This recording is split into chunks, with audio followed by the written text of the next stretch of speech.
सुना भी नहीं, ना तो आता है, ना तो सुनेंगे, ना तो बुक रेफर करेंगे, गलत सॉल्यूशन देके पूरा देश का स्टूडेंट को गलत चीज सिखा देता है। ये बहुत गलत बात है।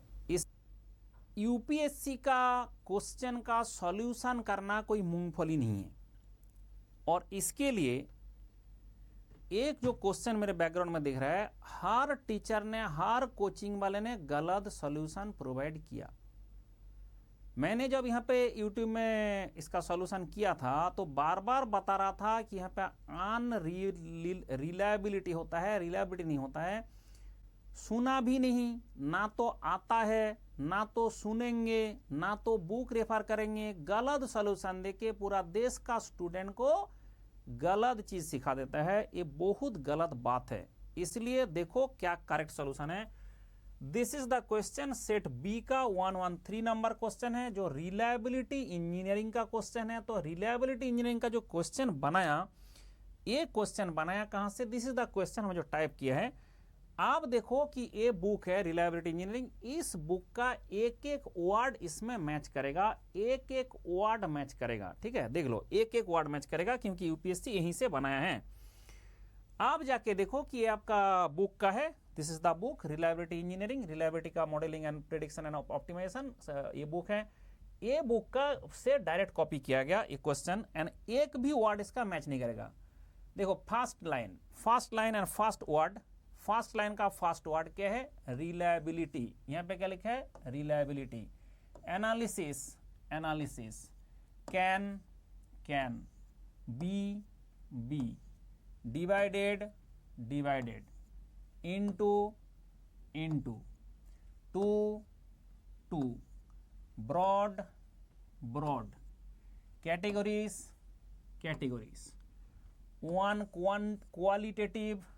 one qualitative, and second quantitatively। हो गया? तो this is correct, this is true. Reliability, engineering, deals with the design and construction of systems and products taking into account the unreliability and reliability। ये यूपीएससी है। आन जैसे कोई भी product है उसका रिलायबिलिटी 90% है, तो उसका आन रिलायबिलिटी 10% है। तो जब हम प्रोडक्ट का, जैसे आपका कोई मशीन बनाया कंपोनेंट से, तो उसका अगर हमने आन रिलायबिलिटी कितना है वो चेक करके कि कितना इसका फेल होने का चांसेस है वो पता करते हैं। इसलिए यहां पे रिलायबिलिटी वर्ड के साथ यहां पे आन रिलायबिलिटी, बाकी सब ठीक है। ऑफ आप देखो, of its there parts and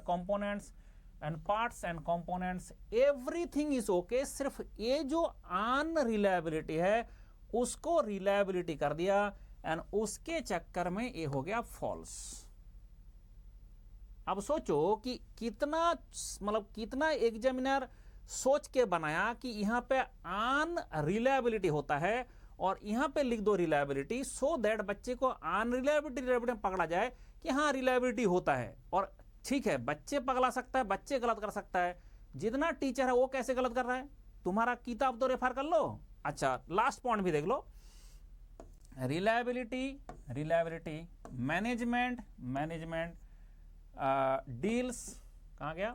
management deals with the various management. अब देख लो, management issues in the context of the management and design of the manufacturing of the proportion and the systems. Then you can see there is the issues of the context of the management, issues and operation of the product and their systems। तो मतलब क्या हो गया? ये आपका true हो गया। तो मतलब कौन सा ट्रू हुआ? 1 एंड 3 ट्रू हुआ तो ये पूरा देश में 2 को ट्रू देके बता दे रहा है भाई वो अनरिलायबिलिटी होगा, वो रिलायबिलिटी नहीं होगा।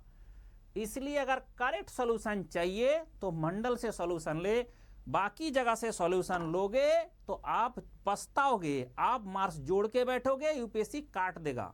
ठीक है, ये ध्यान रखे।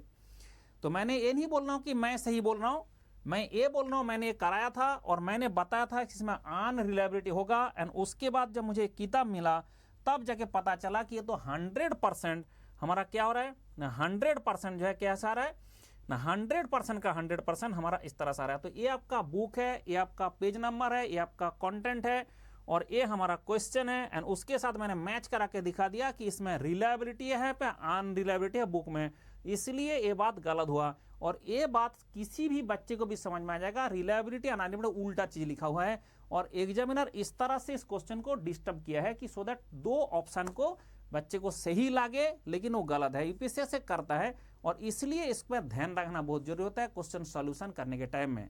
तो करेक्ट सॉल्यूशन चाहिए तो मंडल से सॉल्यूशन लें। तो अगर आप सही में पढ़ाई करना चाहते हैं तो अभी अनअकैडमी ज्वाइन कर सकता है। एंड खुश रहो मेरा कोड है 899 में आप डायरेक्टली ज्वाइन कर सकता है। ये QR कोड स्कैन करेंगे डायरेक्ट ज्वाइन हो जाएगा। This is QR code for my new WhatsApp number. ये होता है कि अगर आप एक QR कोड स्कैन करेंगे तो आपको पूरा मेरा क्लास का जो डिटेल्स है वो मिल जाएगा। इसरो, अगर आपका दिल का अरमा है कि इसरो का जॉब करे तो उसके लिए ये है 3999 में मिल रहा है आपका इसरो का बैच। सुपर आइकॉनिक प्रो है, उसके एक नंबर दिया गया तो उसका यूज कर सकता है आप। टेलीग्राम चैनल इस तरह से ज्वाइन कर सकता है। अब आता है विजय पथ एंड जुनून बैच है जो 13 जून को शुरू होने वाला है। 13 जून मतलब काल से शुरू होने वाला है। एंड नक्षत्र बैच है जो आपका ईएससी प्रीलिम्स के लिए शुरू हो रहा है। अब देख सकता है कि इसका जो अमाउंट किसी में ज़्यादा नहीं है। चंद्रयान बैच है जो आपका सिटीगू में चल रहा है, जो ये आपका मैं बात कर रहा था। एंड चंद्रयान बैच है जिसका आपका ये है टेस्ट सीरीज आपका जून 15 को 11 AM और ये 2 बार होने वाला है। 15 जून को आप दे सकते हैं स्कॉलरशिप के लिए। अभ्यास बैच है जो आपका शुरू किया गया, that is for Chandrayaan batch है, आपका सिलेबस आपका सब कवर किया जाएगा इसमें। अभ्यास जो बैच है आपका प्रीलिम्स के लिए, ईएससी प्रीलिम्स के लिए बनाया गया डिफरेंट इसका। ये आपका जुनून बैच है तो इसके चक्कर में मिशन बैच है आपका इसके लिए। तो ये देखो इतना स्कॉलरशिप आपको और बच्चे को मिल रहा है। ये अनअकैडमी का जो टेस्ट सीरीज है आपका सब्सक्रिप्शन के साथ मिलता है। अगर आप आइकॉनिक सब्सक्रिप्शन में मेंटरशिप भी मिलेगा, मेंटर से डायरेक्ट आप बुक कर बात कर सकता है। And you know investment in knowledge is the best pay best interest and this is the result. तो चलो खुश रहो और ज्वाइन करो।